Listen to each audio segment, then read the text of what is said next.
looks like it's working. Let me just check with some of the listeners to see, as very briefly, if they can hear you. So if you could say a couple things, and they'll let me know if they can hear them on the line, because we're kind of doing it a different way, so I want to be sure that everyone can hear you. All right, hello. It's Willem De Swart from South Africa. Okay. I live in Johannesburg. Okay, awesome. We just got the notification that they can hear you. Okay, so here we go. You know how it is with when you're bringing large amounts of knowledge, there's always a small amount of technical difficulties, but as long as remaining persistent, then we can definitely wear down all walls. And I did do a brief introduction, but I guess we can start this again from scratch so that we can start from this point. I wanted to thank everyone for calling in to the Universal Current Show. This is episode season 1. The title of the show is The Secrets of Numbers.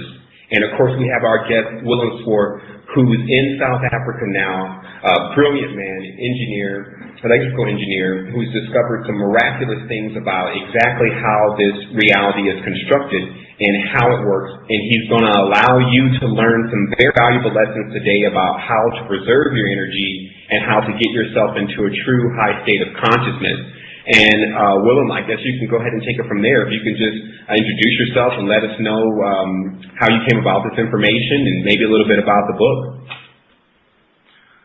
All right. Hello, Sevan. Hello, everybody. I'm a retired electrical engineer. I'm 56 years old, and I live near Johannesburg in South Africa. I retired about 2.5, 3 years ago because I felt I needed to pursue this. I've always been very interested in numbers, and for me they've always had some sort of a message which I just couldn't decode. I loved things like Latin and anything like with the structure and geometry and all that stuff. And my whole life I've always had that sort of in the background. But since I've retired, it's all come out. You know, it's like something has, it's always been like sitting, simmering sort of subconsciously, but all of a sudden it's come out. And I'd like to talk just a little bit about what released my mind in many ways. Okay, because there's many blockages in our minds and we don't even know about it. And we don't actually have the technology in thinking. Nobody has taught us how you can release your mind. Okay. And what happened was I stumbled across a book which I had seen in the bookshop many years previously, but I thought it was, I thought it was nothing. I thought it was rubbish. Because there's so many spiritual books out there, you get sick and tired of them after a while because they always promise this and they do this, but they don't really tell you what you want to know. Well, they didn't really tell me what I wanted to know until I stumbled upon a book called The Disappearance of the Universe. Sevan, are you there? Can everybody hear me? I just want to make sure. Hello? Hello? Yes. Can you hear me? Yes, I can hear you, Willem. Actually, everyone can hear you. I was just actually checking sound for a moment, so, but yes, we can actually hear you loud and clear. All right, I just want to make absolutely sure. Yes. All right, so what I did was I stumbled upon this book called The Disappearance of the Universe by Gary Renard. Now, I just want to tell everybody, this is not an ordinary book. It's an absolute privilege to read this book. And it actually saved me. I thought to myself, if I hadn't read that book, I don't know where I'd be because I couldn't work that out myself. I couldn't. And what happened with Gary was that two ascended masters appeared to him in his living room, and they started talking to him and explaining to him the source of the universe. And the person that actually sent them was historically whom we know as Jesus. So Jesus sent them to speak to Gary because Gary knew Jesus in a previous life. He was Saint Thomas. Now, it might sound all weird. I'm not saying you should actually believe this part of the story. You should believe the incredible things that he came up with. And it's also, and about 20 or 30 years previous to that, Jesus channeled to a New York research psychiatrist a book called A Course in Miracles. Now, these two books I cannot recommend enough. And what I'm going to be talking about is the numerical side of it. The books are not about numbers. Okay. They're about the psychology of why we trapped here. But because I like numbers and because everything is in fact unified, those ideas fit beautifully into natural geometry.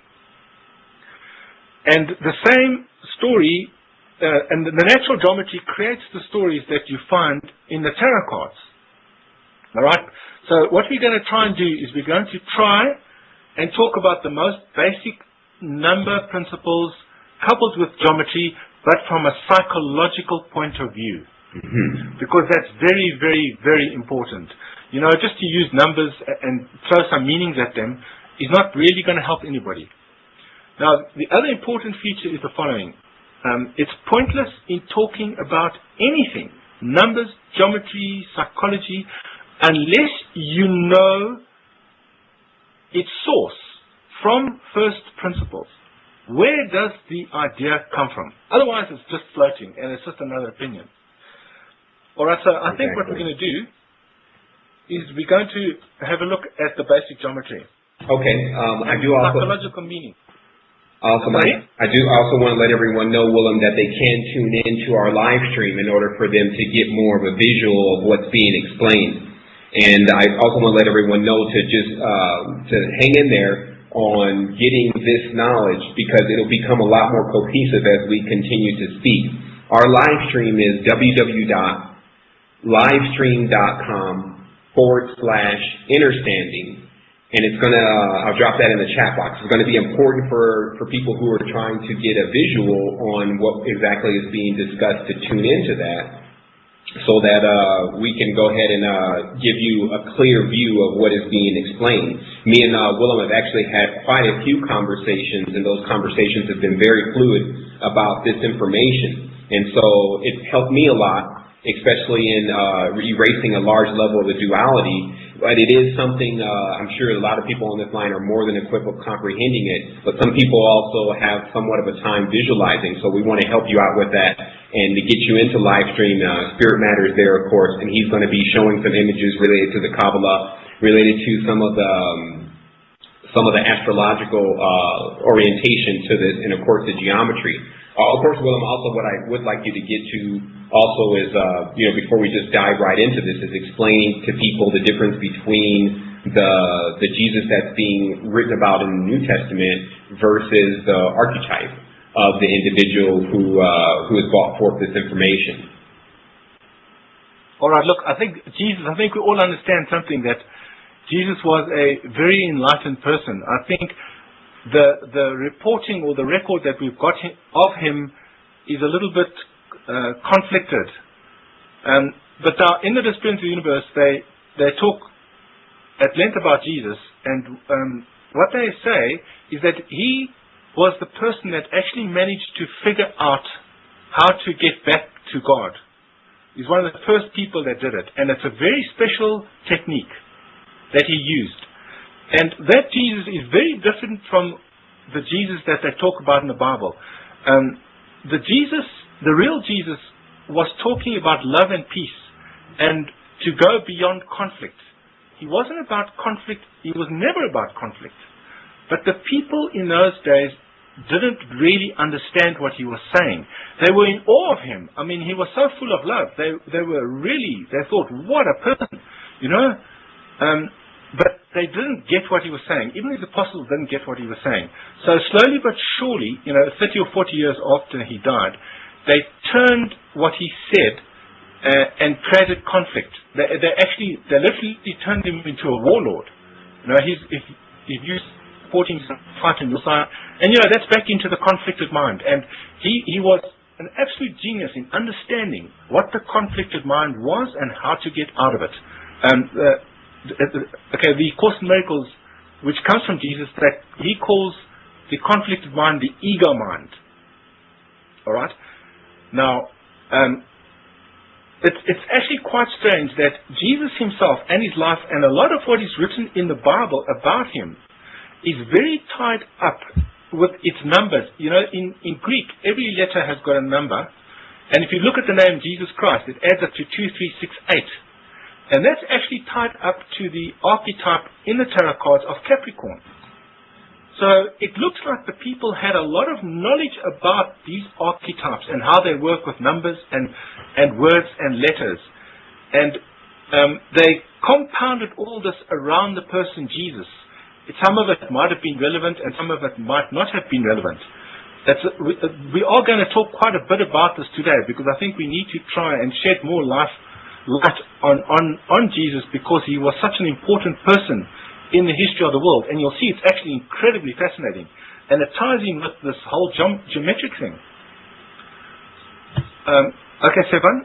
Awesome. Do I need to do a little bit more? Actually, that's pretty much enough. I mean, I think that, like I was explaining earlier, many of us definitely have conflict somewhat with the religious systems, but I guess this can roll us right into how to eliminate conflict and what you've discovered about the idea of negativity and its existence and its origins. And it's, like I said, it's done so much for me, so I would really like you to get into that right away, which is the tarot nature of this reality, and that invisible line that you like to describe as an illusion. All right, now, Jesus came up with this incredible idea. He said that God did not create this universe. And when I read that, I thought, hang on, that's a radical idea. And he says, because look at this world, just look at it. It's dog eat dog. I mean, you might go out into nature and it looks beautiful. I mean, the tree and whatever looks beautiful, but that beauty hides a often terrible struggle for survival. So it's a very dualistic world. It looks good, but there's a big fight going on to survive. And if God created this world like that, I mean, he would be crazy. He would be conflicted within himself. And I thought, that's a very, very interesting idea. Because everything in nature, it's something eats something else. Then I thought, but then he was saying that this world is really us acting out this concept of conflict. Okay, and we created this world. So I thought, okay, now this is a really very interesting idea. I've never heard that before. And then I turned this idea over in my mind, and then I was able to convert it to very simple geometry. And because ultimately what is happening with this world and even the world of perfection is the following. The ego mind creates a world of conflict. Okay? And all the rest of the universe is doing is to convert that conflict into a realm where there is no conflict. So it's the conversion process of going from conflicted thought to thought where there is no opposition or conflict. It's just pure being. Okay? Every planet and everything is just doing that. And because these things which we're talking about actually have got numbers, and very simple numbers. And now we're going to talk about the conflicted mind or the ego mind and what its geometry is. Okay? Now, its geometry is a straight line. And let's just go into the psychology behind a straight line. The first thing is that you notice about a straight line, it's the simplest element that's got extremes. So in a way, it's a description or a symbol of opposites. But there's a little bit more. And the way I explain it is, if you take a piece of string, okay, and you throw it on the floor, you see it's all squiggly. And if you want to make it straight, you need to pull it on both sides. And it's telling you again that straightness has got opposing forces in it. Now that's an incredibly important idea. Alright? So straightness is conflicted. But there's something else about straightness which really is such a bag of worms. And that's the following. A line connects two points. And those 2 points, as we have shown, the two ends are conflicted. They're pulling in opposite directions. And if you convert that to something like electricity, it's like having a positive pole and a negative pole, okay, and shorting them out, because the line connects them. And what do you get? You get a short circuit. Okay? So, in fact, the line, from a psychological point of view, is self-destructive. It's suicidal. It's insane. Okay? Okay, so Willem, just so everyone is clear, because I believe that is one of the major points that this whole show really hinges upon, is I believe, again, Spirit Matter is on livestream.com/understanding for anyone that wants to see it. But to understand that the circle is a continuing circuit. If the straight line is added to that circle, it will short circuit. So it's important for people to kind of to grasp that, because even when you helped me grasp that, it kind of became the theme for our whole conversation, and it helped out. Do you think you can just elaborate a little bit more on that circle and that straight line? We're going to bring the circle into it now, but let's just we've determined that's just the natural characteristic of a straight line. It's got opposites because it's pulling in opposite directions, okay, which is a positive and negative, opposite poles, but it's shorted. So the tarot card actually looks at that as a lightning strike. It's actually the 17th card, and it's called Mars. Now, it rules Mars. Now, Mars is known as the god of war, the god of conflict. So I thought, but wait a minute. This is now tying up. So the universe, okay, has got a problem in the sense that there is this natural element which is suicidal. Okay.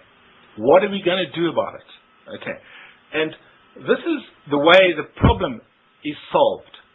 Because we need to solve the insanity of the ego mind, of the straight line, of the principles of the straight line. Now, I'm going to tell you up front that its primary number, and we'll prove it as we go along, is 5. Okay? And if you look at the tarot cards are right again, because if you look at the number 5, like 5 of wands or 5 of cups, it's all conflict. It always describes conflict. Now, let's take that straight line and let's make it the diameter of a circle. Now, this is very, very important. Okay. Now, the diameter, let's call it where it touches the circle. We'll call the one side A, and the other side B. So you've got a circle with a diameter AB. Now, it's a natural geometric theorem or principle that AB, the diameter, always subtends a right angle at the circumference. So no matter, let's call the point select any point on the circumference, like C. Okay? And draw straight lines from A to C and B to C. It's always a right angle. Okay. So, the next thing we need to do, the next very important thing, which is to me, this is the key understanding which we have completely lost. It's gone. And because we do not understand the principle of a right angle, we can no longer get back to the circle. Because the circle, according to Plato, and he's correct, is the realm of perfection. Okay, where there is no conflict. Okay, and that's what we're going to prove that to you. Okay, because it's so important. But before we can get there, okay, we've highlighted this idea of right angle. The right angle is what we need to work with and understand geometrically and psychologically. Because the disappearance of the universe and the Course in Miracles, what they say is the following. They say we had a misthought. There was something and our thinking didn't quite get it. And because our thinking didn't quite get it, we collapsed and are trapped in the ego mind, in the diameter. And we think in terms of conflict. And we don't know, we don't have the technology to get out. And the right angle is where we had the misthought, or we couldn't fully grasp what it meant. Okay? So to understand what it means and to apply its technology is the road back. Okay? Now, so if you want to become an ascended master, you need to understand this technology. And ascended masters, there's many ways that you can understand it, but it will always come back to the same thing. It's the principle of the road. Now, there are many facets to this road, or you can say there are many roads, okay? But it's one principle. Okay, so before we get into the psychology and the meaning of the right angle, Sevan, I just want to ask you, is there anything you want me to add before we get there? Not at all, Willem. I would definitely just keep the train rolling. I mean, I'm here with the chat box, and so if anyone has any questions, feel free to type in the chat box, and I can definitely convey your questions to Willem. And we're just going to keep going with this. Everyone seems to be pretty clear on what's being conveyed. So I think we were talking about this, the number of confusion and conflict, and that came up in the chat box really briefly, but you can just keep going, Willem. Thanks. All right. Now, there's a basic geometric theorem, which to me is the most important theorem of all, okay? And that geometric theorem says that the product of the gradients of two lines at right angles is -1.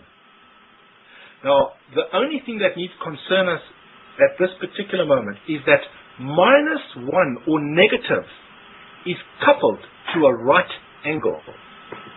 So, let's put those two things together. So, -1 is the numerical equivalent of a right angle. Now, let's discuss what does a right angle mean. Okay, now let's take a train and put it on its rails. And on one side of the train, let's put a hook and a rope. Okay, and let's pull that train. Now, if you pull that train in the direction that the train is facing, it moves quite easily. Okay, let's say we're strong and we can pull it. Now, as we change that angle, okay, for the same effort, the train is going to move less and less in the direction that it's facing, because the component of the force in the direction of the train, as we change it, gets less and less. And you can see what happens is when you get to 90 degrees, if you're pulling at 90 degrees to the direction that the train is facing, no matter how hard you pull, it will never move in the direction that the train is facing. Never. Now, this is interesting because it's telling you, okay, that 90 degrees, okay, symbolizes how can I say it? Negation, which means, or it's mutually exclusive. It has nothing in the direction of the way the train is facing. I'm just trying to get a good word there. Can you think of something, Sevan, a good word? It's more like inertia. I think that because a lot of people don't have much of a mathematic background, even myself, I'm not that great at math, so it's easy for them to see diagrams. But I guess the point is to them is that to understand if they're pulling from the center of that angle, then it goes nowhere. It's somewhat like when you're trying to move something or you're trying to lift something. If you're off center, it doesn't, it puts a lot of strain. It won't go anywhere. It's kind of difficult to. All right, but we must make absolutely sure that we all understand this, because if we don't understand this, then we're going to miss the whole point. Okay? So, all I'm saying is if I am pulling at right angles to the direction that the train is facing, the train will not move in the direction it's facing. So the two lines at right angles are negations of each other, or they have no component or with each other. Now, the way you can understand this in English is the following. Okay? We have said that a right angle is coupled to the number 1, or 1 is minus. Now, the first letter of the alphabet is alpha, or A. In Greek, it's A. Okay, it's alpha. Now, if you take, and this applies to Hebrew, Greek, any language, English, Afrikaans, doesn't matter. If you take a word like moral, and you put an A in front of it, you negate its meaning. You're basically saying amoral means without a moral. Theos is God, atheos is without God. Okay? So the alpha, okay, creates this without effect, this negation effect. Okay? Now, you can see, if you just compare this to a straight line, if you're pulling like a tug of war, in a straight line. A straight line is where the one component has the maximum effect on the other component. So in a straight line means they are tied to each other. They're actually trapping each other. Okay? But when you're at right angles, the one doesn't affect the other one. So the one is actually free from the other one in many ways. Okay? Now, and as I said, in language, that particular idea is carried forth. So the right angle, okay, symbolizes the process of negation. Now, let's look at normal numbers and how we can use this particular process to give meaning to numbers. Because we live in a world without meaning. We don't know what means what and where meaning comes from. And this right angle and a difference of 1, which is unity, is the source of all meaning. Okay? For instance, now, if the number 1 means difference, and we have shown it geometrically that it means difference, okay? What does the number 2 mean? Now, 2 and 1 differ by 1. Therefore, they must be negations of meaning of each other. Because minus 1 is coupled to the right angle, which means not or negation. So if 1 means a difference, 2 means not a difference, or the same. Okay. Let's look at number 3. 2 and 3 differ by 1. Therefore, 3 is the negation of 2 in meaning. If 2 means the same, 3 means not the same or changing. 4, you can do exactly the same with 4. 4 and 3 differ by 1. If 3 means changing, 4 means fixed. Okay, and you can set up a whole series of meanings of numbers. Now, these meanings are coupled to unity. Okay? Now, let's go back to our conflicted mind. You see, a principle of unity, it needs a conflicted, insane mind, okay? Because if you negate that conflicted mind, what is without a conflicted mind? It means a mind that is at peace. So, the right angle, okay, which is always on the circumference of the circle, okay, tells you that the circle means not in conflict, or a mind that is at peace. So this whole, if you look at conflict, all right, this particular process will tell you that there's a way to get out of conflict. And that particular way is through the process of negation. Now, the Course of Miracles, and if we want to make it more easy and palatable for people to understand, you can actually use the word forgiveness or undoing, okay? Because that negation undoes the conflict. And the way Jesus spoke about it is he said, forgive everybody, okay? Which means, and what that actually means is release this world, because this world is in conflict, from what you thought it was. You thought it was real. Conflict is not real. Okay? The reality exists on the circumference of the circle, where there is no conflict. Okay? Now, this needs a lot of talking, because it's something people are not familiar with. It's an idea that people have no experience with. And it's so important. Let's take things like light and dark. Okay? Now, we think in terms of the dark forces versus the light forces. Religion does that a lot. You know?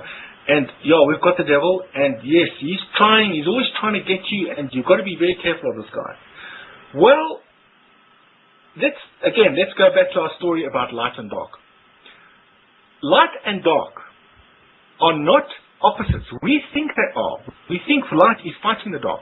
But if I got a box, a sealed box, which is totally dark, okay, and it's a big box, and I take this box into a sealed room where there is a light, and I open this box in that sealed room, okay, the darkness doesn't diminish the light, which means darkness and light are not opposites. Okay, it's saying that light has no darkness in it. Okay, that's why the darkness cannot affect the light. So they are negations of each other. Alright? In fact, the Bible even gives you the number of darkness and light. It tells you in the second verse of Genesis there was darkness in the face of the deep. So it's number, and it's true. And you can see it many other ways. The number of darkness is 2, and the number of light is 3. Okay? So they differ by 1, because in the 3rd verse God said, let there be light. So they are not in conflict. They are simply negations of each other. Now, the purpose of negation of the darkness is not to fight the light. Okay? It's to define the light. Because you won't understand what light means unless you have the concept of darkness. But at the same time, you must understand that the darkness has no effect on the light. You won't understand what light is unless you, as I said, unless you have an idea of the concept of darkness. Okay? But they don't have an effect. Now, you can take any pairs. Like you could take the devil and Christ.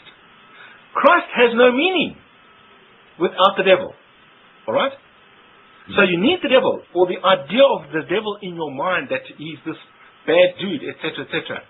But at the same time, he has no effect, okay, on the world of Christ. Now, this is where we all battle with this. Every single person in the physical world has problems with this idea. Okay? Because it's really saying that oppositions are an illusion. There is no opposite. They are negations. Okay? So the conflicted mind, which is so insane, alright? Because it propagates this idea of opposing forces. There is no such thing. And the right angle now negates that, and it creates this idea where what you thought was opposite is actually assisting you in understanding the meaning of what is going on. It like creates a story so that you can figure out what is going on. Okay, so the psychology of the circle is a world or a realm where there is no conflict, which we would call heaven. Okay, now if the number of the straight line or the diameter is 5. Okay? Then what is the number of the circle? The number of the circle is 6. Because 6 and 5 differ by 1. And that right angle is coupled, okay, to a difference of 1. Now there is many ways you can show that the number of a circle is 6. But I just want to state it here so that you can see it's got a numeric and geometric and psychological and religious side. It actually brings all these things together. And words in the English language actually come from here, come from these ideas, although it needs a further amount of explanation. But let me show you, okay, how this particular idea creates 2 Hebrew words. Alright? We know, okay, because you can play around with this particular idea in many ways. And you can see, you can create words to help you understand what is being said here. So the right angle from a religious point of view is the Holy Spirit. Not necessarily the Holy Spirit as it's talked about in the Bible, but the Holy Spirit as leading your mind which is in conflict with itself back to God or the circle where there is no conflict. So the Holy Spirit is tasked with that job. That's his job. You only need to want to go back and it will sort it out for you. So its job, it's actually got a very big job. Now, let us do the following. Let us draw a circle with a diameter. And let us make the numerical value, or work out the numerical value of the diameter so that it is 1 less than the numerical value of the circle. Okay? And the solution is the following. If we make the diameter 1.467, you multiply, if you make the diameter 0.467 and you multiply that by pi, you get the circumference of the circle. And the answer is, the circumference is 1.467. So can you see what's happened here?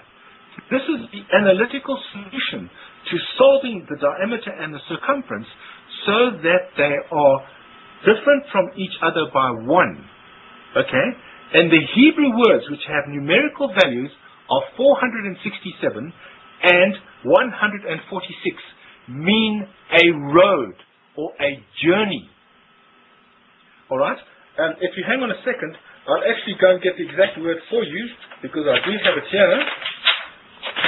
I just wanted to say, this is awesome. Okay, go ahead. I thought you were going to take a moment, but go ahead, Willem. I've got it. The value of 146 is the word yisaf in Hebrew, and it means journeying or journeyed. Okay? And if you go to the numerical value of 467, okay, here it is, 466. 467 means a path, a highway. Okay, so it shows you that the Holy Spirit is symbolic of path. And as we get into this, you'll see that it is indeed so. It's the path from the conflicted mind to the unconflicted mind. And you can see how the Hebrew language, okay, is geometric in origin, and it uses these basic definitions.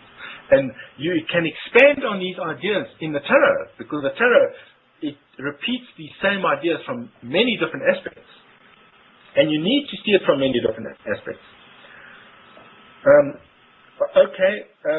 Sevan, I think carry on. I think just let's... Okay, I can definitely, I mean, I'm sure everyone in the chat room and everyone online is really absorbing the information. It's just, and just like you were ending there and saying, you have to put it in as many texts as you can, because we're all dealing with a different situation, but because we're dealing with archetypes, it is really the same situation, and all we have to do is match it up with what we're experiencing around us. And I'm more than sure that everyone on this line, just from the preliminary of what we've been bringing as far as information is concerned, are pretty up to task about how much energy is being wasted on conflicts that are really not even taking place for us. They're more or less taking place for the world abroad, and their energy is starting to become very stagnant, and we're supposed to be the ones solving the situation, as you're going to, I guess, talk about later on how to solve, which is just an amazing thing that you've discovered. And let's talk about that then. Let's talk about solving. Okay, let's now, you see, you cannot get rid of your ego mind. You can try and suppress it, you can try and do all sorts of things, but that's even worse. Okay? So, if you just go walking down the street, or you just sit thinking, you'll notice conflicting thoughts pop up in your mind. Now, the first thing you've got to realize is that, yes, you do need them. Okay?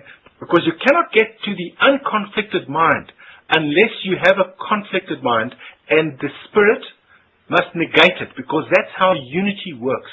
Because that's how these things are kept in unity with each other. But now, if I have a conflicted thought, the worst thing you can start doing is actually start trying to stop it or push it away. Because then you're creating even more conflict. Because now you're at conflict with a conflicted thought. Okay? And the way to do it is to recognize that it doesn't mean anything. It has no reality. So, if I walk down the road and I say, you know, that stupid guy there, man, he's not the same color skin as what I've got. Ah, man, these guys are always causing trouble. Okay, I don't fight that. I'm just saying, it has no meaning. That's the conflicted mind. It's not the true self, because the true self has no conflict in it. Okay? And now, this is, I don't need to reinvent the wheel. The Course in Miracles is 1,400 pages, and that's all Jesus is trying to say. Okay, and in the Disciplines universe. And they've done a very good job. And it's perfectly confirmed by the geometry. And I've noticed that Ascended Masters and these people are very geometric in the way they explain things. They have managed somehow to connect all these things together, which I find quite amazing. Now, if you look in the tarot, you will find, if you look at number 6 means victory. Exactly, victory over conflict. Okay? Because through the negation of conflict. Okay? So, and as I said, I remember one day when I was sitting down, and I've been reading the Course in Miracles, and I thought I was watching about Las Vegas. And normally I would say, you know, all these people gamble, and they that, and they this, and they, you know, you go through the old triple, the evil, and you know what I said? And I realized then, Willem, forgive them all, because it doesn't mean anything. Release them. Don't crucify them to that conflict, because once you start seeing people in terms of conflict, you're crucifying them to the ego mind. But once you let them go, then you start realizing the following things. You start realizing that even if I murdered you, okay, it doesn't matter. For God doesn't even know that, because God's thoughts are thoughts of peace. His thought exists in the circle or the sphere. Okay? And your action, because it's the negation of peace, he doesn't even know about it. Okay? Now, I'm not suggesting that you go and kill somebody, because what happens is if you're killing somebody, normally there's an emotion attached to that, and it's self-hatred. Okay? And that's the problem. Okay? It's not the actual thought of bodies, because bodies don't really mean anything. And we should talk about this, because the ego mind is the body. Now, even willing to elaborate on that a little more so that it's crystal clear, because that's been an analogy that we've been using here. I mean, it goes a lot deeper than that. When you do make a physical gesture to terminate someone, which is the most, basically the darkest thing that they say you can do here, that person is still transmuting. You've only killed their body, their spirit you cannot kill. So the reality becomes just sheerly the gesture of killing yourself, as we learn later that we're all the same, is the real crime that's being done. Can you talk also about the guilt that people have that they're carrying around that starts to weigh them down? Can you tell us about how that works? Let's have a look at this. Let's look at this concept of life and death. Okay. Now, life and death, we are not opposites. Simply because death is without life. They are negations of each other. Now, because they are negations, okay, they differ in value by 1, and you actually find out the number of death is 13 and the number of life is 14, and that's how it's presented in the tarot card. And there's an interesting way how to deal with that. But now, what actually happens is the following. A split mind sees life and death as separate. Okay? As opposite. Right? So it now has got to experience life and death. It's got to go through the cycle of life and death, because it can't see that they're unified. Because if they are unified and you bring them together, you will realize that death has no effect on life. It's only there to define life, because otherwise you wouldn't understand what life is. Now, once you see them together, then they are unified, and you only experience the positive. Because at the circle, there is no negative. Mm-hmm. Because the right angle has undone the negative. It's pulled it away. Okay? So, as soon as your mind doesn't grasp the fact that when things are different, okay, they differ by 1, that the one aspect of the two that are in dualism, like life and death, the one aspect doesn't have power to affect the other one. They are at right angles. Okay? Remember the train, if you pull at right angles, it has no effect on moving the train in the direction that it's going. In exactly the same way. Okay? So darkness or the devil has no effect on Christ. It's got absolutely it's without effect. And we didn't get that. There's something there that we didn't get. And now our minds became split. And now we've got to go and experience this. Now, in order to experience the negative, you need a body. Okay? In spirit, you can't experience negative. So, the ego mind created the body to experience the positive and the negative. Because the ego mind is not negative only. It's positive versus negative. It's good and evil. Because negative or pure evil is a ridiculous idea, because you can't draw $100 from a bank if there's no money in it. Okay? So the negative side needs the positive side to feed off, otherwise it's meaningless. So there is no such a thing as pure evil. And the ego mind is not pure evil. It's good in conflict with evil. Okay? Now, the thing is, even the Bible... Okay, the Bible has got many interesting aspects, but a lot of the Bible is just a projection of the ego mind, because God said in Genesis 3, and I'm talking about the God there is the ego mind, because God said, now man, after he ate from the tree of knowledge of good and evil, he said, now man has become like us, knowing good and evil. Well, God, the true God, doesn't know good and evil, because good and evil is insane. Okay? It's a short circuit. He is beyond, he has negated good and evil. Okay? So, so that's what I'm saying. The thing is, I can remember, and this is actually quite an interesting thing, because shamans, people that eventually become shamans, what happens, and that includes the Buddha, what happens is they contact the ego mind, or the conflicted mind, which remember is necessary. Now there's nothing wrong contacting the ego mind, okay? And again, there's nothing wrong with the ego mind, because it simply doesn't mean anything, and you need it. Remember, to get to that circle, or the perfection of the circle. But the problem is, if you misinterpret it and you think it's real, it will rip you to pieces. Okay? But it's a misinterpretation, and that's what we did. We all misinterpreted it. Okay? Now, a shaman, when he contacts the ego mind, he has terrible nightmares. And the nightmares are that the animals are attacking him, and they are ripping his body to pieces. Because the body is the ego mind, and he experiences that because he thinks it's real. Okay? And that happens with all, unfortunately, you don't have to have pain, but unfortunately we do experience the pain because of our misinterpretation. So this is a very, very deep thing. And once you solve it, once your mind has understood this, it never has to relearn it. You don't have to put it in your memory bank and try and write it on your wall so that you remember it. No. Once you understand it, and then once you have mastered it, you never have to come back. You go back to the sphere of heaven, or the circle, where it's eternal love and life and all those good things. We don't live here. We jump through hoops here. You know, we're always trying to put out fires. Okay, and everything is in conflict. There, you only really start living because nothing opposes you. Okay, and the love and the desires and everything you have is in one with everything. Willem, I wanted to just take that point, since you were talking on that, to bring up this analogy that Pablo, Mr. Spirit Matter, had experienced, just so everyone can hear it. And it just kind of made sense to us all, because it was like the parable for the day. But he had a dream that he was swimming underwater and he was going through some tunnels. And then when he got to one area, there were sharks there. And his dream literally gave him the decision at that point to continue or to turn back.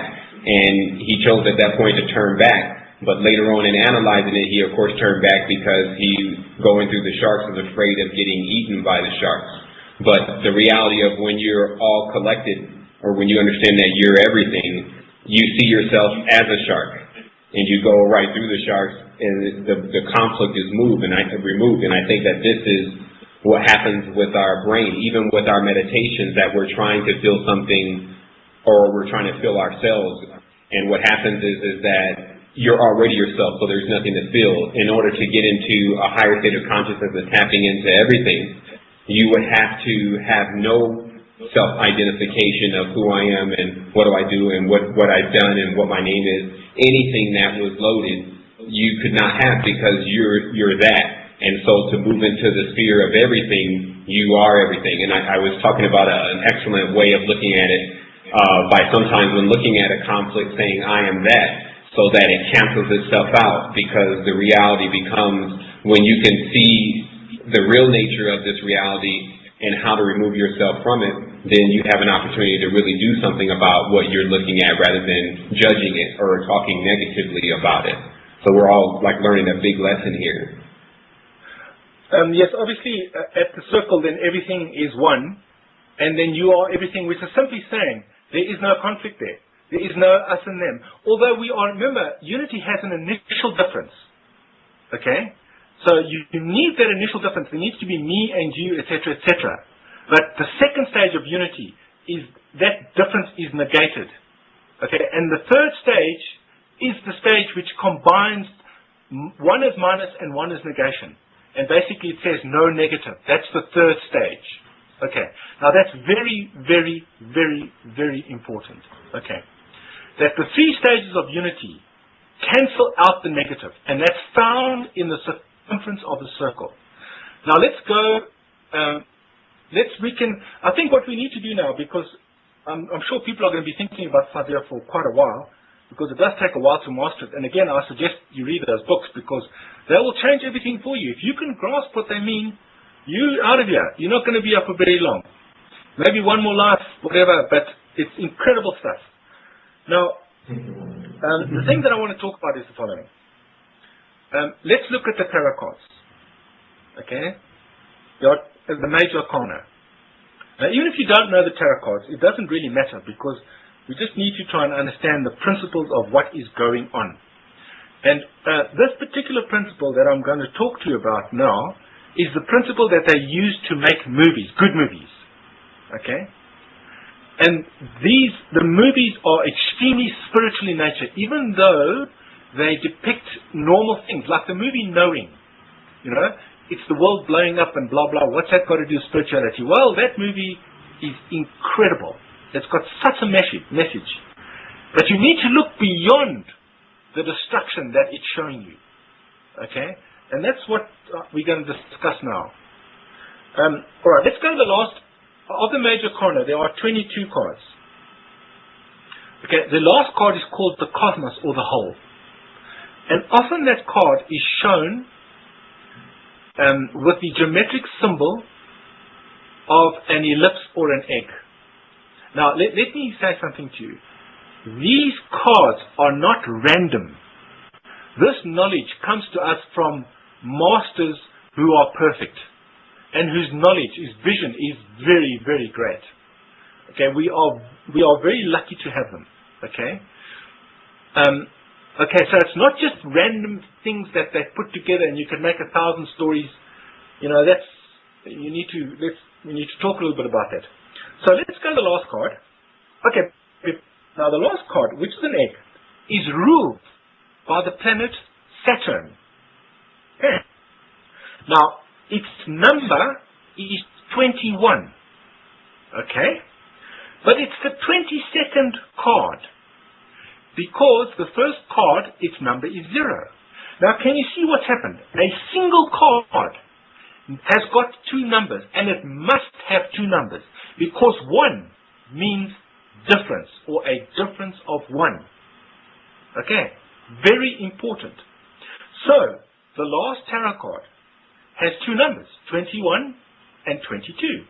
And I call those 2 numbers archetypal ratios, in the sense that Saturn is connected to the ratio 21/22. Now, let me show you that this is very scientific. If you measure the mean distance of Saturn from the Sun and the Earth from the Sun, the ratio is exactly 21/22. But using floating points, I think it's 210/22. Because a factor of 10, okay, it doesn't matter. Okay, we just call it floating point arithmetic. Anybody that does computers knows that floating point arithmetic processing is the quickest way to do computer processing. So, giving Saturn this particular number is not just something somebody decided. It fits perfectly in with the distance of Saturn from the Sun and the Earth. Okay. And there are other cards which are exactly the same. Okay, I don't want to discuss them because we're going to be carrying on for far too long. Now, the ellipse. Now, those who do not have much of a mathematical background, I suggest you go onto the internet after this and try and get to grips with what I'm saying, because it's very simple. You just need to be aware of it. An ellipse has what they got. If you draw the egg, you can draw a line down from the long side of the egg. Draw a line through the center, an axis, okay? And draw a line at right angles to the center of the egg, at right angles to that axis which you have just drawn. Okay, and you can call the center O. Okay, where they meet. Now, just a little bit above O, make a point, and the same distance below O also make a point. And call the point above O F1, and the point below O F2. Okay. Now, select any point A on the surface of the egg or the ellipse. Okay? Then connect F1 to A and F2 to A. again, it's very important. And let me just make a point. You can't understand esoteric knowledge unless you've got a basic idea of geometry. And you really don't have to be good at it. Okay? I think we overcomplicate these things. Now, the principle of the ellipse, the mathematical principle, is simply if the distance of A to F1 is, let's call it M for Mary, and the distance from A to F2, we're going to call it N for Nanny. The rule of the ellipse is M plus N equals a fixed value. Okay. Now, we can go a little bit further, and we can say the following. We can say that the number 3 means addition, because a triangle is the only shape where the external angle is equal to the sum of the internal angles. So the triangle, which has got 3 sides, is the only shape which deals with addition. So 3 means addition. And lo and behold, the ancients gave Saturn a number 3 because it's of the last card, and the last card has addition in it. Bear with me, because this thing has huge implications. Okay, now we have discussed the circle and the number of the circle as 6, and it is a perfect number. Now, in the tarot, the sun is the 20th card. Now, you might don't get confused, because I've said to you that the sun has got the number 6 and the number 20. You see, if you want unity, you need more than one number. Okay? So, at this stage, just bear with me. Now, the rule of the tarot and the rule of archetypes, all archetypes, whether it's a Zulu or Hopi or whatever, is the following. The rule is the sum of the numbers of the cards must be fixed to the number of the sun, because that's the solution. But that particular property of adding 2 numbers and getting a fixed value, okay, is the property of the egg, or the cosmic egg. So now the sun is connected into the cosmic egg, and it's saying to you, the first card is coupled to the 19th card, because 1 plus 19 is 20. And that is a universal solution. The number 2 is coupled to the 18th card. The number 3 is coupled to the 17th card. And when I say that coupling is so powerful, it solves everything. Okay?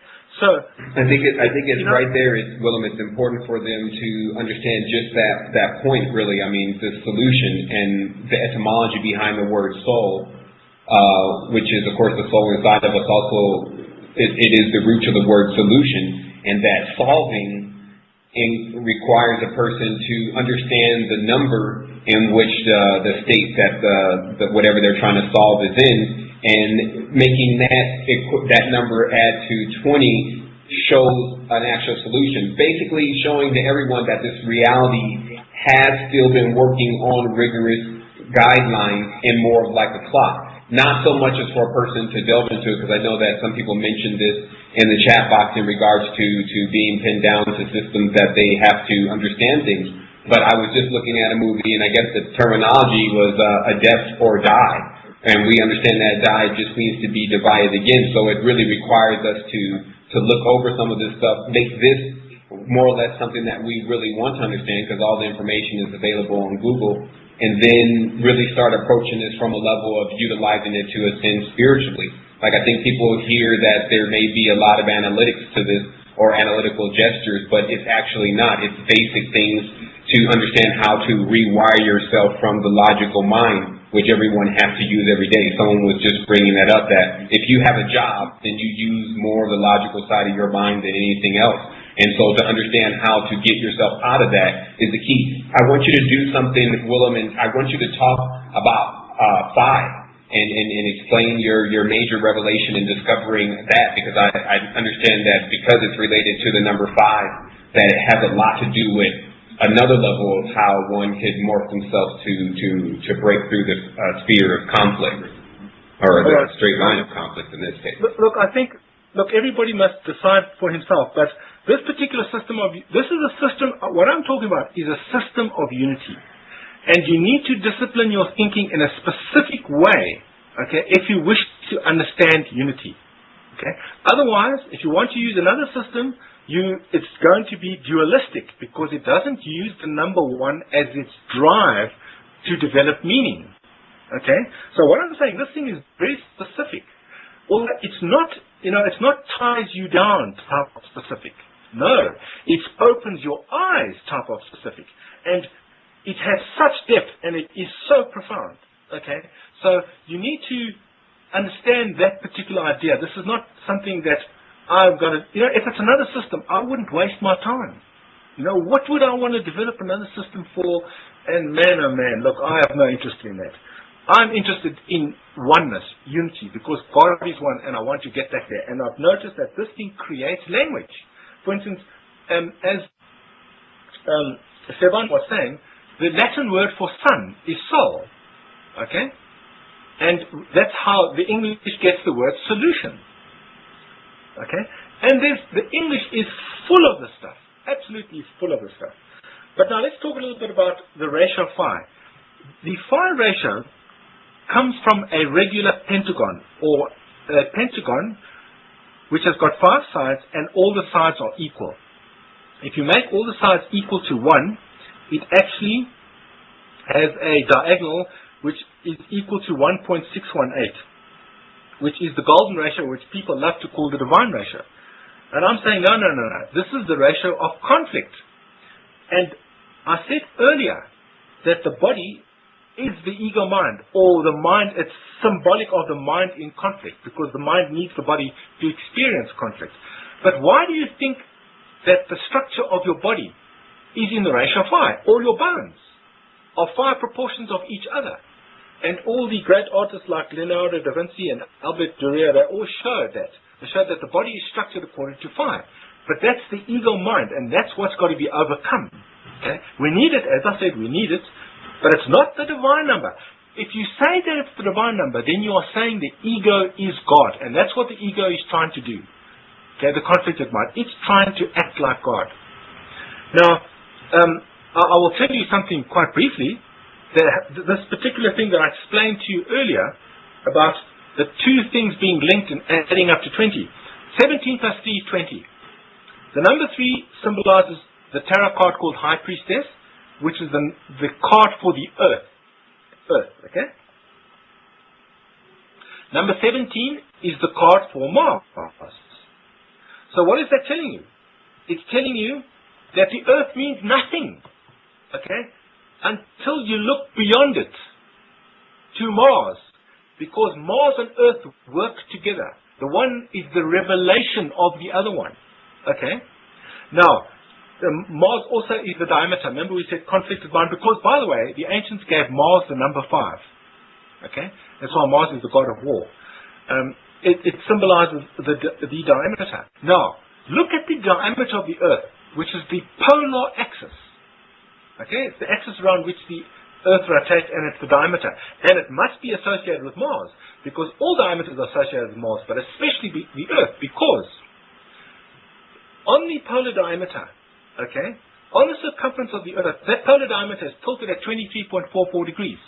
And on the circumference of the Earth, 23.44 degrees is 1618 miles, which is phi. 2 floating points. So you can see the very intrinsic nature of the planet Earth is coupled to Mars. Okay? And I tell you, this is absolutely incredible. So if you don't know that, you won't understand what these things are all about. Okay? So what I'm saying is, this is a system which is fantastic. It deals with psychology, with numbers, with planets, the way planets move, the way words are made, etc. Okay, Sarah, next question. Okay. I want to give an opportunity, because we're actually at the top of the hour. I wanted to go ahead and give an opportunity for you to be able to take a couple minutes to get some water, and also for us to check out the actual call-in line so that we can get some questions going on here later on in the hour. So I was going to go ahead and give about a 5-minute space in here just for us to collect our thoughts and everything, and to get ready to bring this vast knowledge. I also wanted to, for everyone, just the people we're representing, say thank you for taking out your time to bring this information to the youth so that we have an opportunity to see how this all works. So when we get back, we can talk about the arc and that number 2368 and what you discovered in regards to the planetary systems being mapped out on Earth. I see something very interesting. Sorry.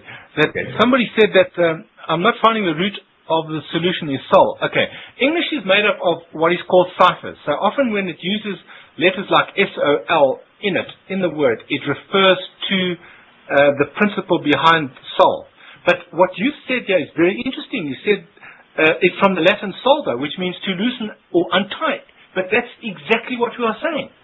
Soul is the sun, which is a circle, okay, and it negates or unties or undoes the ego mind or the conflicted mind. So that Latin word that is exactly what you are saying, okay? It's the geometry of the center and the right angle which undoes it. Right, and I think that's one of the major points, Willem, is to explain once again how there's two, you need both of those components to determine what goes next, because I think that what they simply did was just look at the meaning of the word and not look at, yes, the meaning of the word is coupled with the solution itself. Yes, very much so, very much so. So the Latin word solvo is, it even gives you a bigger and a better view of what we're explaining. Okay, awesome. After says she gets it. She gets it. Fantastic. Okay. All right, I'll see you guys in 5 minutes. Okay, thanks a lot, Willem. We're just going to go ahead and take a break here. I wanted to thank everyone for calling in. And if you do have a question, we will be answering questions in the last 25 minutes in the show. And you can press the number 1 and we'll see you come up in the dashboard. So we're going to take a little break here, and we thank you for tuning in once again to the Universal Current. Okay, we are forward once again in the Universal Current Show, episode 1, and we're having quite a time here. We're actually on episode 1, really making episode 1 almost the only show that's really necessary for a person to not short circuit and actually jump off their body into a higher state of consciousness, and to kind of let go of all the extra stuff that's holding one back, like weight. We talked about the symbolism between this word weight, meaning if you're too heavy, then you'll stay here. If you get light and balance onto a higher vibratory frequency, then you can expand into a higher state of consciousness. So we have the opportunity right now to actually do that.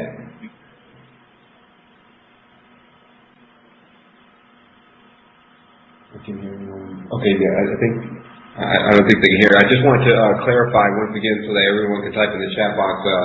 Are we coming through clear? Because the last thing we want to do is to start this show back off, and somehow we're having sound problems. So if someone can type in the chat box if they hear everything okay, then we can go ahead and begin from here.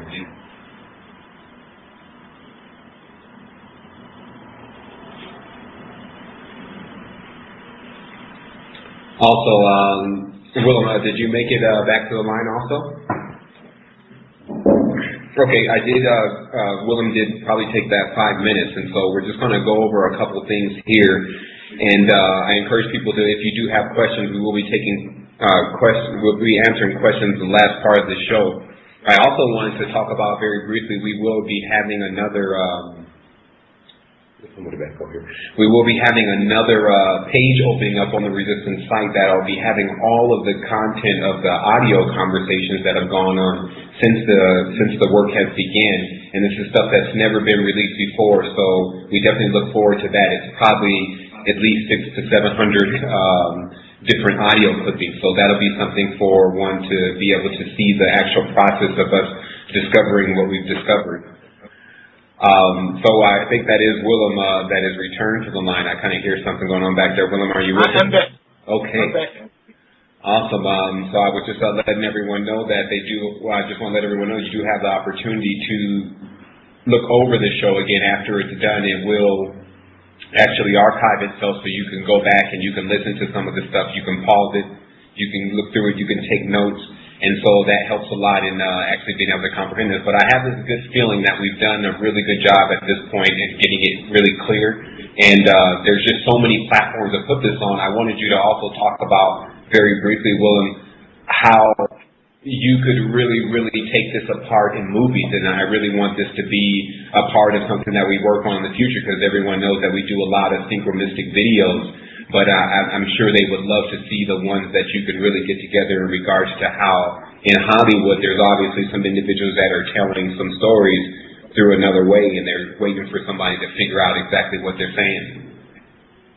All right, I'll get there next, but I just want to mention one thing. Okay. What I said earlier was that Mars and the Earth are connected, and their connection is a spiritual unity of cosmic truth. Okay, so in many ways, it's the Earth which undoes the terrible ego mind power that Mars appears to have. Okay. Now, you can see that if the tarot card which symbolizes the Earth, as I said earlier, is the High Priestess or the Goddess, which in Greek mythology is Athena. Okay. But did you notice something? Athena is a warrior goddess. Okay. She's got armor and weapons because of the spiritual connection that the Virgin has with Mars. Now, the Parthenon, listen very carefully, the Parthenon in Athens is dedicated to Athena. Okay. And the Parthenon is built on the ratio Phi, because it's the Martian ratio. It comes from the number 5. Because Athena, the Virgin, is connected in spiritual initiation or unity with Mars. So a warrior virgin is the symbol, okay, for that cosmic unity. Now, if you have that, it's not a physical thing. If it's physical for you, then it means your mind is split. Let's just talk a little bit about that. Because what I am saying is that the mind, when it's split, it creates the body. So the body is like frozen fear, because when your mind is split, it creates all this fear. But let's just go back to what you were saying about the movies. Whoa, now this is a big subject, people. Yo, look, if things turn out okay, myself and Sevan will definitely decode these movies, but I can promise you this. Once you understand this link in the tarot card, okay, and what the different things mean, like what Capricorn means, okay, and it's coupled to the Empress, all the good movies do it perfectly. The people that do it, it's not guesswork and maybe here and maybe there, forget it. They are absolute masters. Okay, they are brilliant, and it's there. You see, Hollywood is like anything else. It's the ego mind, which means what? It means the ego mind is both positive and negative, which means there is truth there. There's profound truth there, because the ego mind can't exist without that truth, because it has got to create a negative, and it feeds off that truth. So what you must do with Hollywood is you must look amongst the garbage of Hollywood, because there are gems there, and it will always be like that. And the shamans of today, okay, are not the tribal shamans of old who used to tell the stories. It's Hollywood. And I mean that in the most complimentary way. If you know where to look, these movies, for instance, The Rise of the Planet of the Apes, I can imagine it's going to go over people's heads. Okay? But it's got one incredible esoteric message, and it connects the first tarot card with the 19th tarot card, but it needs a lot of explanation, okay? And once you understand what I'm saying and you watch these movies, I tell you, your mouth hangs open, and your unconscious mind loves that stuff, because your unconscious mind understands that these things symbolize unity, okay? Okay, so, but particular movies, if you want to talk about particular movies, Sevan? I know you did mention knowing, but I would actually, I think you were talking about, because it would be more of a prevalent topic, you were talking about also how Earth has this role, and I think that was something that we shouldn't just blow past very fast. Can we talk about, because you were starting to talk about how the Ark, the 2368, and you were talking about how it connects to Jerusalem, it connects to Mecca. Can you talk a little bit more about? Okay. All right. Let's talk a little bit about the archetypal meaning of Christ. Okay, which does obviously have a connection to Jesus. All right, because they did model the way they wrote the New Testament on the person Jesus. Okay. But the story is coupled into Capricorn. And Jesus might very well have been a Capricorn, and therefore they got that right. And let's just talk a little bit about that, because it's incredibly important. All right. Now, if you look at the symbol for Capricorn, it's got the head of a goat and the tail of a fish. Okay. Which is symbolic of the first sign of the zodiac, which is Aries. Okay? And the last sign of the zodiac is Pisces, the fish. So what Aries means, okay, it's the union of those two. It's got both in them. Now, Jesus was born at the end of the age of Aries. Okay? And the Bible talks about that as the lamb who was slain, or the ram, or the goat that was slain. Okay? Which means it's symbolic of the end of that particular age. And then Jesus, well, in the New Testament, he is reputed to have often talked about fish and sending people out into the world as fishers of men, because he was living at the beginning of the age of Pisces, which is the age we're coming to an end now. So he is sort of at the cusp of the two ages, which makes him a Capricorn. Okay. And a lot of the story about the New Testament is based on that particular idea. But now, you see, if your mind, you see, he experienced in his body, that he was a Capricorn, because his mind at that stage was still split. So he had to experience it physically, although that's not necessary. Now, let's just go and look at the name of Jesus Christ in Greek. Okay, every letter had a number, and the name of Jesus Christ adds up to 2, 3, 6, 8. Okay. Now, you need to break that up into two numbers, 23 and 68. If you look at the tree of life, I'm going to assume that most of people are familiar with the tree of life. Now, again, this is not just an esoteric system. It's a pure unified system, which, as I said, comes from ascended masters whose knowledge is so great, and I'm going to show you now, okay, how integrated the language is with that tree of life. Now, what did I say? I said Capricorn is coupled to the Empress card, because Capricorn is the 16th card and the Empress card is the 4th card. Now, the Empress symbolizes fertility or plant growth. Okay. If you look at the tarot, that's quite obvious. And it's coupled to Capricorn. But can you see the word Capricorn has got corn in it? Okay? To highlight that link. Alright? So that's an indication. Okay? It's not proof, it's an indication, and we'll develop it. Now, the tree of life, the letter of the alphabet that the Empress symbolizes is Dalet, or which means door.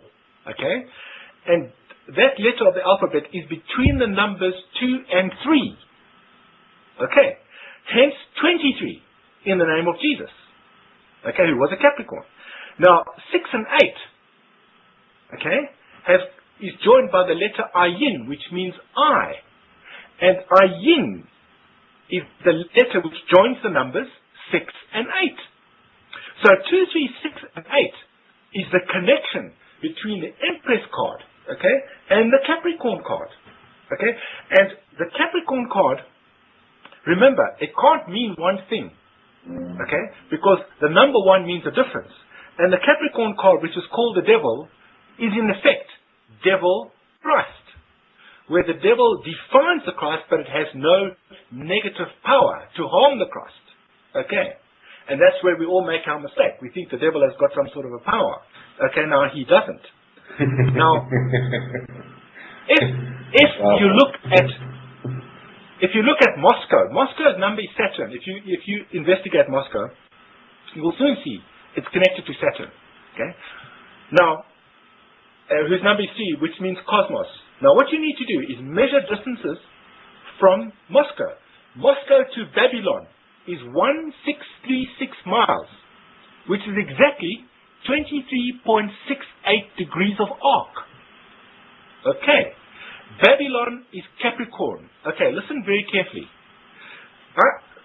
There was a movie called Men Who Stare at Goats. Okay, the goat is the symbol for Capricorn, and it means the eye. That's why it's men who stare at goats. And the movie was about remote viewing or the third eye or vision, because that's what Capricorn means. Now, as I said to you, Babylon, okay, is Capricorn. But now notice something. Babylon means what? Gate of God. Because that card is coupled to the Empress, which is the letter Dalet or door. So calling Capricorn, calling Babylon Gate of God connects those two archetypes. Now, what is Babylon famous for? Gardens.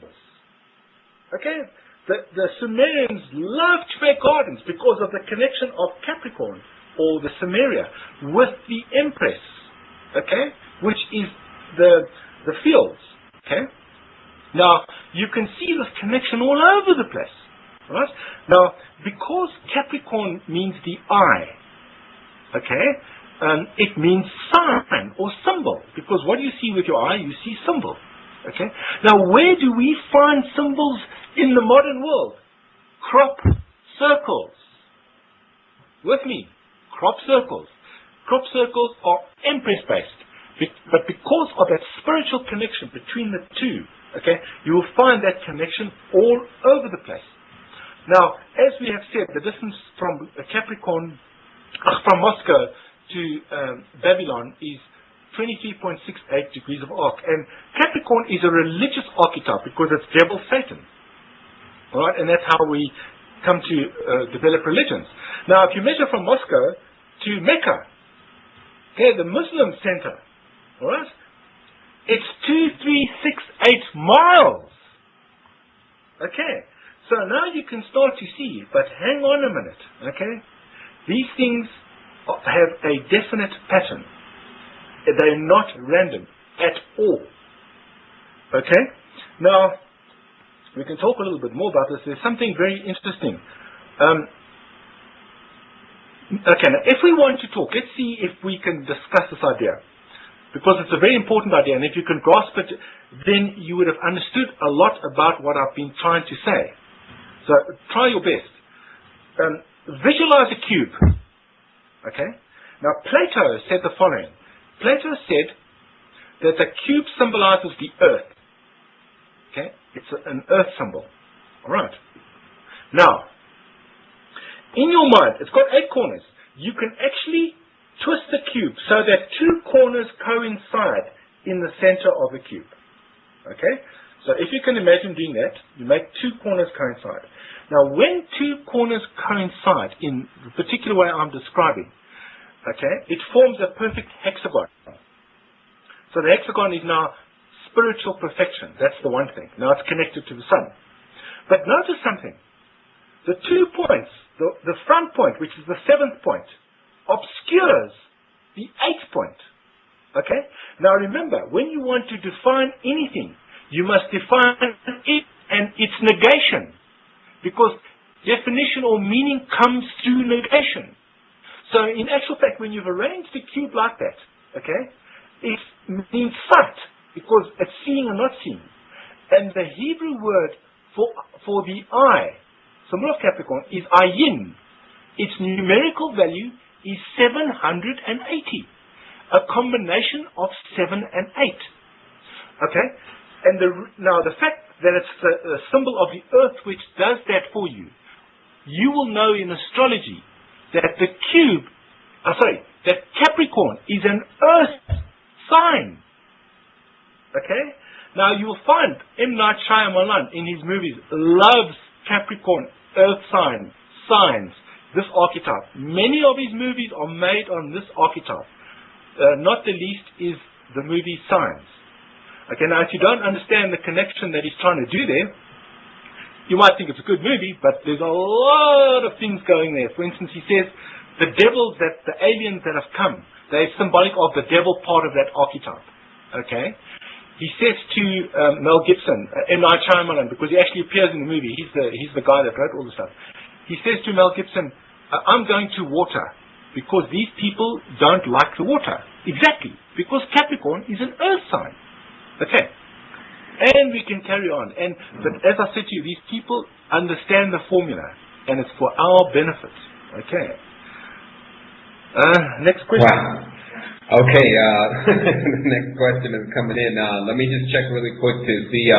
We have 12 minutes left on air. I didn't even understand that we were this close to actually being at the 2-hour mark. Let's go ahead and take a call. We have a caller coming in from calling in from the 678 area code, just so that we do take these calls.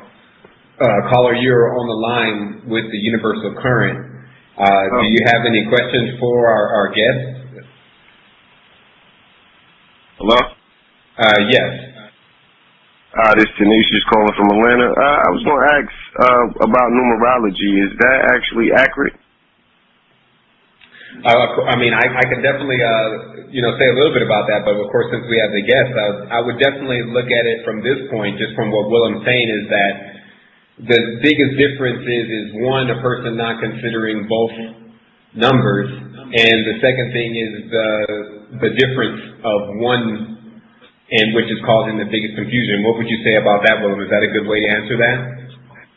Look, I think traditional numerology normally has half of it wrong, half of it right, because there's a lot of guessing that goes on. And that's why initially what I said was this system is very specific. It's based on unity. Okay, so it is very different in many ways from traditional numerology, which doesn't really know where it comes from. Okay, they seem to have inherited a lot of stuff, but some of it is true and some of it isn't true. Now, when you're dealing with what I'm trying to say, you've got to be 100% correct. Okay, so it's a lot more profound than traditional numerology. Although I must say one thing, people that are very interested in the tarot deck and are very psychic, they understand the stuff very, very well, hey? Yeah. Okay? So, you see, my nature is not psychic. I can't, psychically connect to things. That's why I need to go through the particular process that I'm going through now. But I need to emphasize, this is not standard. This is not out there anywhere. Okay? I don't believe it's anywhere in the world. Okay? Except with those people that make the movie. So there's people that probably have carried it through from Babylon, but not in a bad way. They've kept that tradition of science. Okay? Because you must remember, the tarot card is science, isn't it? Right. Okay? And how many signs? And signs are Capricorn, because Capricorn is I, or symbol. And the letter Ayin, or I, is 78, or 780. And how many tarot cards are there? 78. Okay. So what I'm saying is this thing is extremely specific. You have to know what you're talking about. You can't guess the stuff. And I think the biggest way to actually show that as an analogy is what you were saying about a circuit, or when this system is being used to continuous perfection, there cannot be certain kind of errors, or it's just simply short circuits. You blow the whole board. Yeah, you can't make errors, because the Holy Spirit, which is that unity, he's very specific, because he's the one that overcomes the ego mind, whose number is 5. And he does that in a very specific way. Right, and like a sword. The more you understand about this, the more perfect and the less conflict your mind is now involved in. Awesome. Okay, caller, do you have any more questions that you would like to ask Willem in this time? Because, of course, we have about 8 more minutes left, but this is definitely the opportunity to, if there is something that is solved, then we definitely have enough knowledge on the line to get that taken care of. No, sir. Thank both of y'all. Okay. I do appreciate you calling in to the Universal Current. We're going to take one more caller here, and then we're going to go ahead and let Willem talk a little bit about his book, which is coming out. And we're going to take this caller from the 202 area code caller. You are on the line of Universal Current. And how can we assist you at this moment? Hello? Uh-huh. Yes, sorry about that. Good afternoon. Thank you for the information. The sync that's happening for me right now, Brother Sevan has laid out a lot of pieces, and a lot of the pieces are just getting, it's blowing me away right now. So my main question was, the question that popped into my head was, the binary code for computer programming right now is 0 and 1.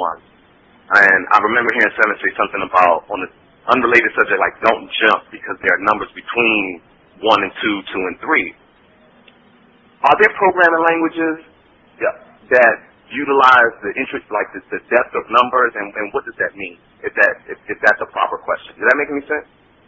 Well, I'm going to go ahead and let you take that one. All right. Okay. Now, when you look at computers or digital systems, which work off 0 and 1, the first thing you need to do is look at what principle is involved there. And the principle involved in computers, which all computers are based on that idea of 0 and 1, is negation, because it's either on or off. And geometrically, on or off is a right angle, because remember, on is not off, or they are negations of each other. Okay. So in actual fact, what you are talking about is a digital system, which is a system of unity. Okay, so that's and by the way, that actually falls on a tarot card, which is the 19th card, and the movie The Planet of the Apes. The Planet of the Apes, and The Rise of the Planet of the Apes works with the computer or digital system. And the fact that they were digital apes is actually ties up with that idea. But I think to answer your question, it's the principle behind computers is the principle of not or negation, or the principle of unity. Okay? And interestingly enough, if you look at, we've said that unity means not, or to undo. But if you look at the word undo, look at because is always, it's unity. It's a cipher that links to unity. Gotcha. Okay, and as I'm saying to you, you know what, people, we don't think right correctly at all. That's why we're here. And we've got to start doing it, because you can do it. We can all do it, because our minds. You see, once you start thinking in this peculiar way, because if you hear it for the first time, you're going to think, "What is this guy on?" Okay, but no, not at all. Not at all. But once you actually start to kick into unity, you know what happens? You start kicking into the universal mind. Okay. Because that's the way it works. It's software. Okay? So, with a little bit of effort, training, this stuff is incredible, hey? I did also promise, Willem, that you would at least share a little bit of knowledge about the planetary or numerical correspondence to some of the places on Earth. I mean, I think just for those of us that are always looking for those universal maps or amps, we always like to know. I mean, I know you mentioned that... I know you mentioned some numbers of in certain planetary systems, like you mentioned how Saturn was Moscow. You also mentioned how, that Uranus was Jerusalem and Saturn was Europe. I mean, can you give us a really brief rundown of some of those synchronicities that work? What is Washington, D.C.? Look, North America is the ego mind. Ego mind. Okay, it's number 5. Because, I mean, you can see it. They're the people that are always waiting to go to war, you know? Yes. Thank you. All right? Thank you. So, but you must remember, I'm not against Washington, D.C., because then I'm creating even more conflict. I'm saying I need them, but I need to know how to deal with them. Right. That's the new key. And you know what? And that's one of the most powerful points right there, Willem. That's going to be the new key to how we really operate. It's going to allow us to actually be able to do something, because thus far people have not been too effective at really, really allowing people to progress. Where this comes in and it adds another integer, it actually makes you real. Like I was talking about the difference between now inorganic ideas and inorganic beings versus organic or real things. and how we have now an opportunity to just choose between the two, because there's nothing that's inorganic. It's just it's an illusion. It does not actually exist. And so this is like the major thing. But we also needed this process, because if we don't say we needed it, then we start to have all types of conflicts with each single part that's actually happened during our fantastic adventure. Would you not agree? Well, we are trapped in conflict because we think it's real. Okay? Yeah. And you know what? That error in our thinking has kept us here for thousands, hundreds of thousands, maybe even millions of years. We need to snap out of it. Okay. Okay, well that was... Go ahead. Okay, I think one thing we didn't talk about, which I think we should just briefly touch on, is this whole idea, if that right angle, okay, in the circle, which subtends, between the diameter and the circle, if you lose knowledge of that, okay, then it means you can no longer get back or out of the ego mind to the perfected circle. You can't get out, okay? Now, therefore, what happens then is the following. You are trapped in a conflicted world, and you're going to kill somebody, and you're going to do all sorts of things, or you can inadvertently harm people, or have create an accident, and you know what that's going to do? It's going to generate oceans of guilt.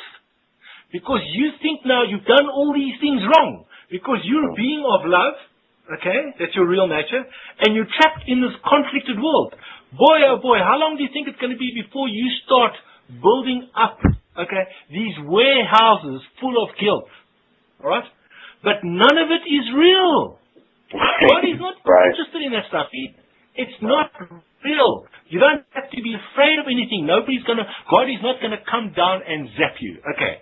All right? We're doing that to ourselves. He doesn't need to do it. He is yet, we've got to help each other out of this stuff. Okay? So, anyway, that's an important point. That's a different important point. We can run over a little bit. It doesn't matter. It's not like it's going to just kick us off the show. It's going to give us a slight countdown, and then it's going to keep going. But I wanted to make sure that we looked at this particular list of questions, and to make sure that we did get everything that was going to be presented. But I think we ran the full gamut on this, and we covered Mars, we covered everything, and we even covered the solution. How do you see? I guess let's ask some proactive questions. What do you really see happening, since you're on the radio now? You're definitely on the current, so this will be going to a lot of places, I can guarantee that. How do you really see this perpetual effect? As you said, that kind of helping yourself is also helping, is indeed helping others. So how do you see this spreading to the world and a great transition coming? Is it you see a telescoping effect happening here? Well, like where they talk about 0 point and things of this nature, could it be something like this happening for humanity? I somehow suspect that 2012 is definitely a moment of tremendous opportunity. Okay. It seems to be that at that particular moment, the ego mind in the course of time is being naturally nullified. Okay. Which means if you haven't got your head buried in the sand, and you are open, there's a big opportunity to really accelerate spiritually enormously. Okay? Because, I can't believe the rate at which I'm learning. I just can't believe it. I just wake up in the morning and I think, but now where does all this stuff come from? Yep. Okay? So it's definitely a big opportunity, but you must remember something. Even though this huge spiritual power is being projected onto the face of the earth, and there's a huge amount of power being poured onto the earth, okay, that if your head is buried in the sand, if you have fear of God and fear of punishment and fear of the government and fear of your neighbor, okay, then you shut yourself down and your time is not now. Because everybody must go back to God, because God is one. You get to choose when you want to go back, okay? And I cannot make up anybody's mind about when he wants to go back. But all I can do is the following. There's those people that need to hear, okay, right? And there's many people that need to hear this, okay? It will make a big difference to them. And then, in turn, they will make a big difference to other people. Because you must remember, because we are all one, if one of us becomes saved, it has a huge effect on everybody else. You can't save yourself alone, okay? Because it's all holographic. Okay, so yes, it's up to us, guys. Wow. The more you learn and the more you connect, the more and the quicker everybody will go back. That's why the book is called Disappearance of the Universe, because it's saying we've got to put this universe where it belongs. Okay, it's got a place. Okay, but it's not real. And you need to understand it. And once we've got it back where it belongs, then the rest of the universe will now again function normally. And the true universe is not the physical world. So it's about the disappearance of the universe. Awesome. Well, Willem, that definitely took us into just a little bit over, but that was fine. And we're going to definitely, I wanted to say thank you to a lot of the people who are also supporting, and just from so many levels, definitely out to Wes and Crystal out in Canada. And so many people just responding to what the Resistance is doing. I wanted to say thank you for that. I also wanted everyone to, I guess Willem you said you were going to be bringing out your book. I'm not sure what the working title is, but you said you were going to go ahead and bring out your book later on in the year as soon as you can settle down with some of this information flow that is coming in so fast. You're having to rewrite things or restructure things at times. Tell us about that. Look, things are happening so fast. You see, because the information is holographic, often when you receive a new piece of information, it affects everything else. Yep. And it's happening so rapidly that I'm wondering, it's got to settle down before I really do anything dramatic. But also, I'm doing my best, and I understand people need to read this. So I'm not being lazy about this. But I can only sit down and write that book when that little voice inside me says, okay, now is the time. Now you're ready. Yeah. Okay. In the meantime, I've got 22 books here, little books, and every time I pick up an archetype or whatever, I write it down. So I've got all the information here. I'm doing my best. I'm going to try for the end of the year. I cannot guarantee it. The first book will be essentially about the connection of the first archetype, which is the Fool connected to the moon. Okay, that connection. Because you need to write a book about each connection, each set. Yeah. Okay, otherwise it's not enough. So that's the plan. And I will do my best, and we'll let everybody know when it's ready. Awesome, and I'm sure we'll be more than excited to receive it. So I do want to also let everyone know, if you do press 1 after this telephone call, after listening to whatever that message is, it allows this show to rank higher, and that actually gets it up there so all the different browsers from Blog Talk Radio can actually listen to this and get transformed and learn how to negate, so that we can all get to what we really have going on, which is that universe that has no inorganics and is pure. So I'm going to go ahead and take this time, if Willem has nothing else to say, to once again thank everyone. Thank you for calling in. All new listeners, also thanks for listening. We will be continuing next week for episode 2, and we'll even see how Willem feels. Maybe he would like to come by and enlighten us some more, since we're already fertile ground for a lot of the information that's coming across. So, Willem, did you have anything else that you wanted to present here for this moment? Also, caller, I do want to thank you for calling in from that 202 area code. Thank you. As always, thank you very much. Thank you, Willem. Thank the Most High for the movement. That's all I can say. Okay, Willem. Well, thank you everybody for listening, and I hope you got something out of it. Oh, for sure. It does take a bit of time to sink in. All right, thank you again. So we're going to go ahead and just conclude things now, so this archive can go ahead and get loaded back up. And I say take a look out for Willem's book at the end of the year. Also, you can connect to him on Facebook. We have his links that are supplied if you just want to just make sure you stay close to his mailing list, things of that nature. So thank you again. The book will probably be called Secret Numbers of the Way. Okay, so secret numbers on the way. Of the way. Secret numbers of the way. Okay, awesome. So secret numbers of the way, on the way. And like I said, callers, if you can go ahead and press 1, that helps a lot. And thank you for calling in to Esoteric Radio.